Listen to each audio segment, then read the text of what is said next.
Hey guys, welcome back to my channel. If you're new here, my name is Isabel, and if you cannot tell by today's title of the video, I am going to be sharing with you guys all the books that I read in the month of May. I had to think about it for a second. I was like, okay, what month are we in? I would say that this month was not one of my best reading months. I'm surprised that I didn't fall into a slump because it's not that the books that I was reading were bad necessarily, they just weren't great. Very much falls into the mid category. So without further ado, I don't have much to say. So let's just hop straight in today's video. Okay, so the first book that I read in the month of May was The Invisible Life of Addie LaRue. I've been wanting to read this book forever and I finally got around to it. As you can tell by the title, it follows Addie LaRue. She makes a deal to live forever, but the trick to this deal is that nobody will remember her. I'm talking about like she walks out of the room, they forget her.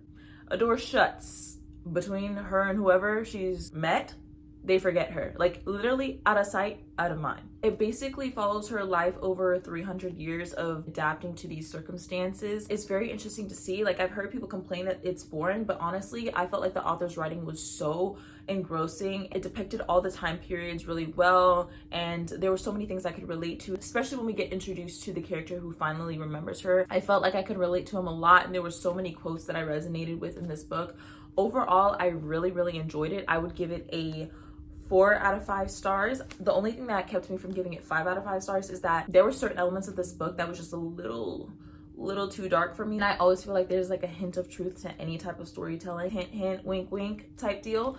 So yeah, overall, I really enjoyed it. Really enjoyed the author's writing, the storytelling. Yeah, it was probably one of my best reads of the month, to be honest. My only warning with this book is like if you're super into like heavy plot-based, action-based books, this is not for you. It's very much character-driven. I really love that. I love a character-driven story when it's done correctly. If the writing is good, I'm here for it. I'm gonna eat it up. The next book I read in the month of May was Meet Me by the Lake by Carly Fortune. So this is a new release, and it's actually the second book by this author that she's published like ever.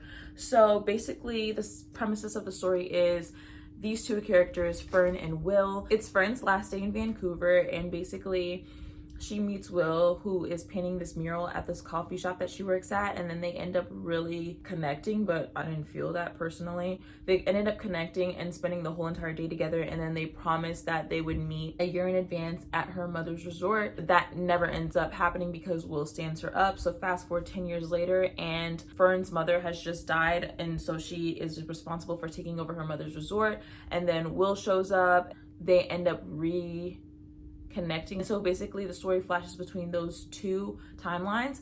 I thought the premises of the story was very interesting. It had a lot of potential to be very like, I don't know, like passionate and like angsty or whatever. Me personally, I just did not connect to these characters' love story at all. I didn't feel the chemistry between them. I really don't understand what the big deal was. I probably would have forgot Will 10 years.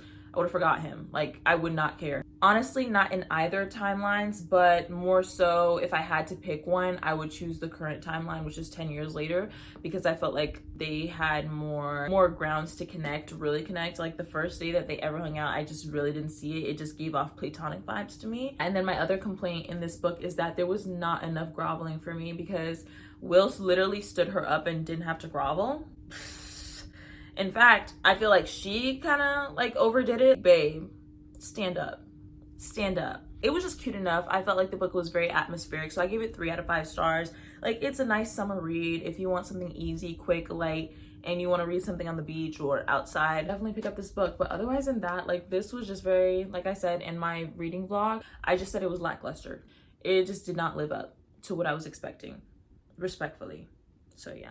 Next, I read Part of Your World by Abby Jimenez. So this was my first ever Abby Jimenez experience, and let me just say it did not disappoint. I feel like this author's writing is so easy to get through. I was breezing through this book and I felt like her writing was entertaining. I love her characters. I love the dialogue. She actually makes me laugh. Her books are like rom-com vibes, but they're also serious too. They have very serious topics, but I've never had a book that actually makes me like LOL. Like sometimes I'll just write haha in the margin. This book follows Daniel and Alexis. Alexis is an ER doctor and her family has this huge legacy. They own this whole hospital. It's very much giving Grey's Anatomy-esque type feel in this book. And then Daniel is a innkeeper slash carpenter. It's an age gap romance. The woman is older than the guy, and it's also like long distance because they live towns away. I think they live like 2 hours away from each other.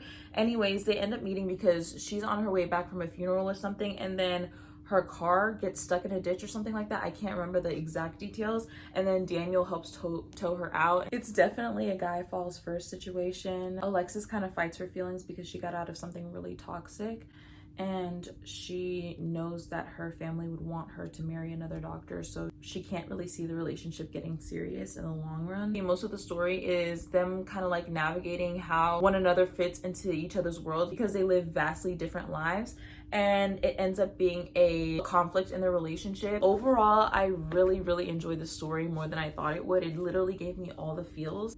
Daniel is just so perfect, chef's kiss. I love him. Like, if you haven't watched my swapping my screen time with the reading time vlog, if you want to know my reaction to this book, just go ahead and watch that. But like, literally, I was in my feelings. And usually I don't like the third act conflict, but the way he describes how he feels about Alexis in the end, literally, it got me right here. So I gave this book 4 out of 5 stars. It was good.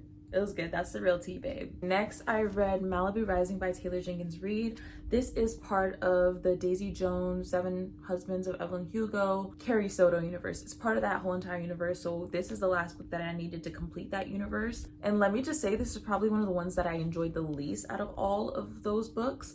Honestly, I was really disappointed. Like, this is not her best writing to me, in my personal opinion. There were definitely parts that were fairly entertaining. Overall, I was just like, nothing resonated with me in this story. I didn't feel connected to anything in the story. I didn't feel connected to the characters. Like, I just didn't care what happened. Honestly, maybe the only thing that I actually cared about was Mick Riva's relationship with the mother. I forgot the mother's name just because I kind of like blacked out in this book. Even just thinking about this book, like, I have no positive feelings about it. Respectfully, because I don't want to sound like negative. Usually I have this intimate feeling when I read Taylor Jenkins Reid's stories, but it just nothing. Anyways, this book follows Nina Riva. She's the daughter of Mick Riva, and if you have read in this universe, you know Mick Riva is a little egg drop in all the books. You cannot escape him. After reading this, I'm like, wow, he's like actually a terrible person, and I think the mother deserved better, which was his first wife.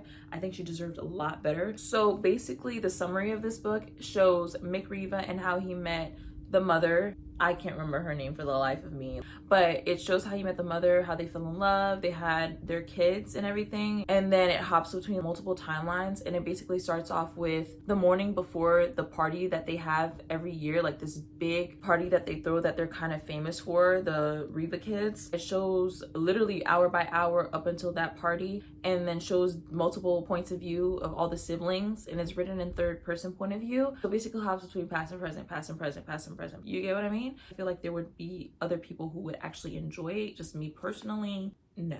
I rated it 2 stars. Honestly, I could have gave it 3 stars, but next book I read for the month was Yours Truly by Abby Jimenez. So as you can see, I was on a little Abby Jimenez kick. Like, once I started, I could not stop. This is actually a new release. It actually was released last month in April, I think.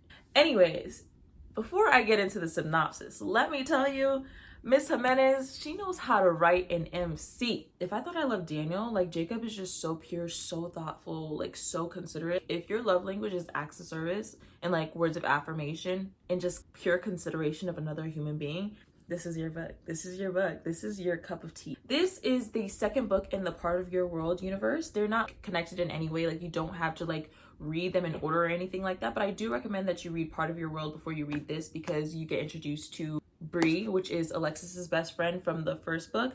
And so this basically follows Bree and Jacob. They are both doctors. Jacob is new at her hospital, and they are both kind of like competing for chief of emergency medicine or something like that, but they kind of get off to the wrong foot, and everybody hates Jacob, but they don't realize that he struggles with like social anxiety. The way the author represents his anxiety was just very accurate to real life, especially when I suffered heavily with social anxiety. I still suffer with it. I literally cannot make small talk, and like, I black out when I interact with strangers. Like, I literally only know how to interact with my family. I related so much to how he overthought every single detail, especially like things that people weren't even considering, things people don't even care about. You internally, you're judging yourself so harshly from the outside point of view. Like, if you get what I'm saying. Yeah, anyways, tangent. So they get off on the wrong foot, but then Jacob ends up writing Bree a letter apologizing and basically explaining how he like struggles with like social interaction. He has like anxiety and all these type of things, and they spark a friendship that kind of turns into this fake dating scenario, which is really fun. Overall, I really enjoyed this story. I loved the love story. I love the chemistry. I love the connection between the two characters. Like I said, Jacob is so pure. I love him so much. The only thing that I would complain about this book is the miscommunication became just overbearingly frustrating near the end. And Bree ended up kind of like pissing me off at the end too. Yeah, Bree ended up grinding my gears just because I feel like you really shouldn't drag your past baggage from your past relationships into your new ones, or necessarily make your new partner pay for what somebody else did. Like, that doesn't make any type of sense to me. So that really grinded my gears. And it was so weird. Like, it was giving political feminist movement, the whole him taking her name or something like that. That was ridiculous to me. I don't believe in that. Sorry. Because me, I'm gonna take my man's name, period. 4 out of 5 stars. Okay, I think I went a little out of order, but it's okay. I read Almond this month as well. It basically follows this boy named Yunjae. That's his last name. I don't know how to pronounce his first name. And it is a Korean story translated to English. But he has this rare brain disease. I think it's called a mexillothea. You know what? He just has this rare brain disease where he literally cannot process emotions. He cannot feel emotions like happiness, sadness, anger. It basically shows his adolescence and his young adulthood of dealing with this, and then how it affects his relationships with other people. I just thought it was like a very interesting story. I rated it 4 stars. Well, actually I rated it 3.5 stars, but I rounded it up to 4 just because, I don't know. I was like, I'm not gonna be too harsh on it. You know, it was cool for what it was, but it just also seemed very like random to me, but it kind of ate though. So I'll give it 4 out of 5 stars. It's a literary fiction story, so yeah, like I get what I was trying to say at the end, but it was just like, it was kind of crazy. Like if you've read this book, or if you're going to read this book, and you'll find out what I'm talking about. Like it kind of got wild. I was like, okay, go off then, sis. But yeah, Almond by Won Young Son. Okay, then I read Open Water by Caleb Nelson. Let me just tell you, I kind of blacked out when I read this too. I'm just kind of go straight into my thoughts because there's not much plot. It's just a very character driven story. I thought this story, it was good, but for me, it just didn't reach that great level for me. So I rated it 3 out of 5 stars. I really enjoyed the author's writing. There were so many quotes that resonated with me, so many things that I underlined. It hit in certain parts, but other parts it didn't. And honestly, I felt really disconnected to the characters because it is written in second person point of view. I'm gonna repeat that again, second person point of view. So like whole time I'm trying to keep up the race. Like I'm just struggling to like keep up with the story because 1 minute it's like here and then the next minute it's there. And honestly, I just felt so disconnected, which is honestly why my rating is a 3 out of 5 stars too. Like I don't even know the characters' names just because it's that hardcore written in second person point of view. Like it's like you this, you that, you walk into the store and you feel this way. Like it was just weird. I think this is the first time I've ever read anything in second person point of view, and it was just hard to keep up. I don't know if I'm just mentally too dilapidated, mentally subservient. I don't know what it was, but I had a hard time keeping up with this. And like sometimes the writing was just really confusing. I enjoyed whatever he was talking about. Like I enjoyed the topics he was talking about. He did dive into very serious topics about like race, identity issues, and how he deals with his emotions personally as a man, especially growing up in a household where his family didn't really deal with their feelings. I enjoyed it, but it just wasn't like a phenomenal read for me, so I gave it 3 out of 5 stars. Okay, next I fell into the hype with When in Rome by Sarah Adams. So she is also the author of Cheat Sheet, which I've never read, but this was a super rom-com book, definitely giving Hallmark Channel, but not in a bad way. Like it was still very enjoyable. It basically follows Amelia Rose and Noah. Amelia is this popular pop singer, and she's kind of looking for an escape from the noise of the industry and just basically always doing what other people want her to do rather than what she wants to do.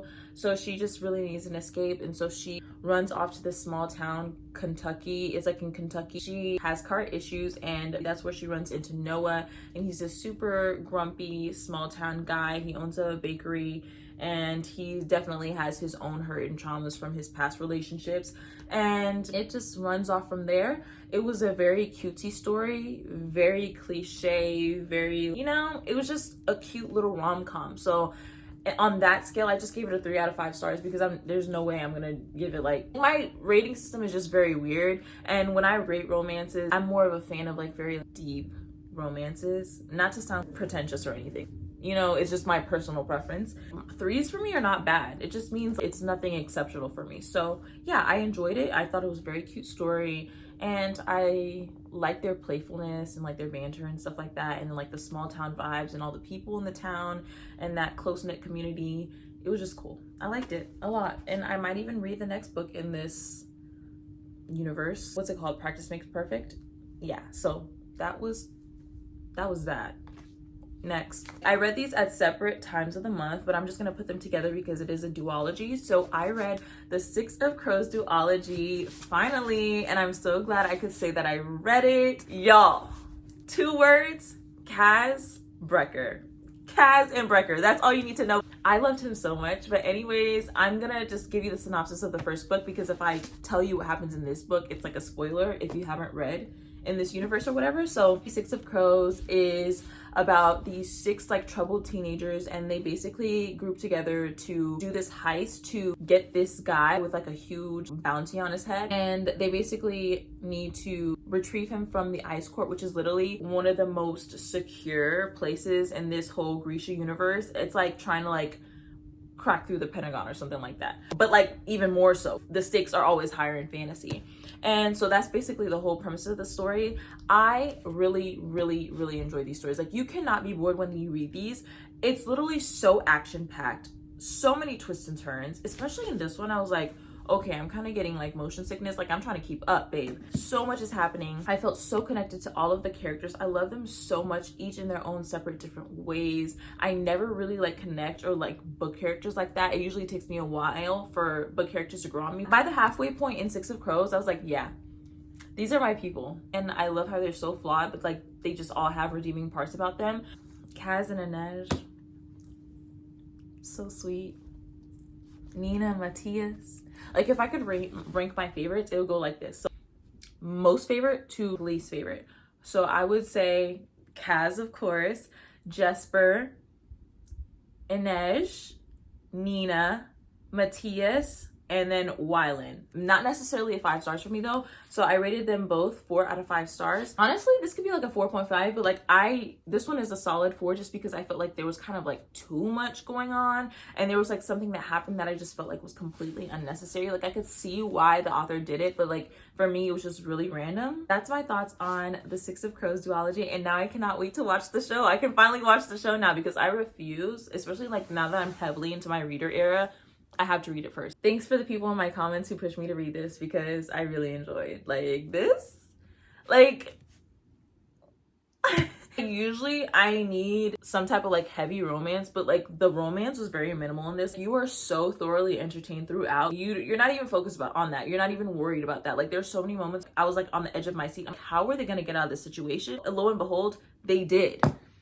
Mostly because Kaz is just so smart. We love a smart man. Next, I read Girl in Pieces by Kathleen Glasgow. But let me just tell you, this book took me 2 weeks to read. The first half for me was just, it was like a tad depressing. I'm not gonna say tad, it was depressing. Like, this is a very heavy book. Look up the trigger warnings. It follows this girl named Charlotte, and it starts off where she's at this mental institution after she made an attempt on her life. It basically follows her life after she gets released, and the kind of people she encounters, the relationship she has, and then just basically like a coming of age young adult story. It's just very sad, very tragic. I feel so bad for her character. The ending just made me very emotional. I like the way it kind of ended on a hopeful note for her. It was an open ending. You don't know what necessarily happens to her, but you have a good feeling about what's going to happen to her in the future. So I really enjoyed that aspect, and I feel like the ending really tied this story for me together well. And for that, I gave it a 4 out of 5 stars, because when I was like at the halfway point, I was like, this is a solid 3 stars. But then reading the story, having it sit with me and resonate with me, I was like, yeah, this is a 4 out of 5 story for me. And yeah, I'm not gonna say I enjoyed it or was entertained by it, because it was just somebody's turmoil. I know as a character, but like real people go through this stuff, you know what I'm saying? So yeah, 4 out of 5 stars. The second to last book that I read for the month of May was Flawless by Elsie Silver. Let me just say, I'm kind of convinced I was not reading the same series as everybody else, because I was like, I don't think this is good. Like, me personally, like, I don't think this is good. I was all for the cowboy vibes. Like, I really enjoyed that aspect. It was giving very much yeehaw. It was giving very much yippee-yi-ki-yay. It was giving howdy partner. It was giving there's a snake in my boot. The male character, Rhett, like, I was very much attracted to him in the beginning. But I just feel like the first half of this book was very strong. It's about Rhett and Summer. Summer works for her father, who is like an agent for athletes, and Rhett is a bull rider, so her father represents Rhett. He gets into this whole scandal, so basically Summer is hired to be his babysitter. And so it's like a forced proximity story, enemies to lovers, but not really. They were never enemies to me, in my personal opinion. The first half of the story was good to me, but I just feel like the second half fell off. Like, I felt like the pacing and the building up of the relationship was so perfect, and then all of a sudden they just fall into the situationship, and then I just got kind of turned off by like the third act breakup. I'd probably give this story 2 to 3 stars in my personal opinion. I really don't know if I'm going to continue on, and plus this book is very, very spicy. There's definitely parts where I was just like this. I was like this. Hold on.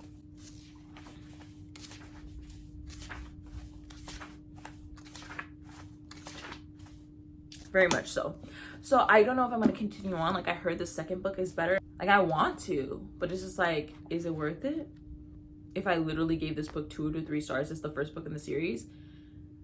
I don't know. Let me know. If you've read the whole entire series, let me know if I should continue on. Then for the last book I read this month, can you guess the author? Yes, it's Addie Jimenez. Life's Too Short by Addie Jimenez. And let me just start off by saying that me personally, I think this was the first miss by her. I think it's kind of the same thing with Flawless. The first half of the story was very, very strong, and it was very promising, had a lot of potential. And then like the second half just derailed so hard. Train crash. Can't look away though. It follows Vanessa and Adrian. Vanessa is a YouTube influencer. She's a travel vlogger. She basically makes her living off of that, and she supports her whole entire family. Vanessa has a strained relationship with her younger sister because her younger sister is an addict, and her younger sister left her with her baby, so now she's responsible for this whole human life, which conflicts with her lifestyle because, like I said, she is a travel vlogger, so she needs to travel, and she can't travel with a baby. Also, Vanessa has this fatal disease that runs in her family. It's like this rare genetic disease. So throughout the whole story, it kind of hovers over her head because she has similar symptoms. So she spends the entire story planning her death and her funeral. And then here's Adrian. Adrian is a lawyer, very seasoned man, very 9 to 5. He owns the apartment building that they live in. They are next door neighbors, so it is a forced proximity story. So one night, Vanessa really has a hard time getting the baby to stop crying. And so Daniel comes over because he's like, okay, babe, I need my beauty sleep. Like, this cannot go on. What can I do to help? Because not only am I helping you, but I'm also helping me. So he gets Grace to calm down, and then they spark this friendship. You spend the first half of the story really building up the relationship, and I really liked how they connected mentally. Like, they barely like talked about their physical attraction to each other in the beginning, which I really, really loved, because I love when the love interests connect here, which is why, along with You and the Ether, 7 Days in June, Love in Other Words, those are some of my favorite books because I really love mental connection. Like, something about that is so intimate to me, because you could be physically attracted to anybody. Is physical attraction going to create a long-standing healthy relationship? I think not.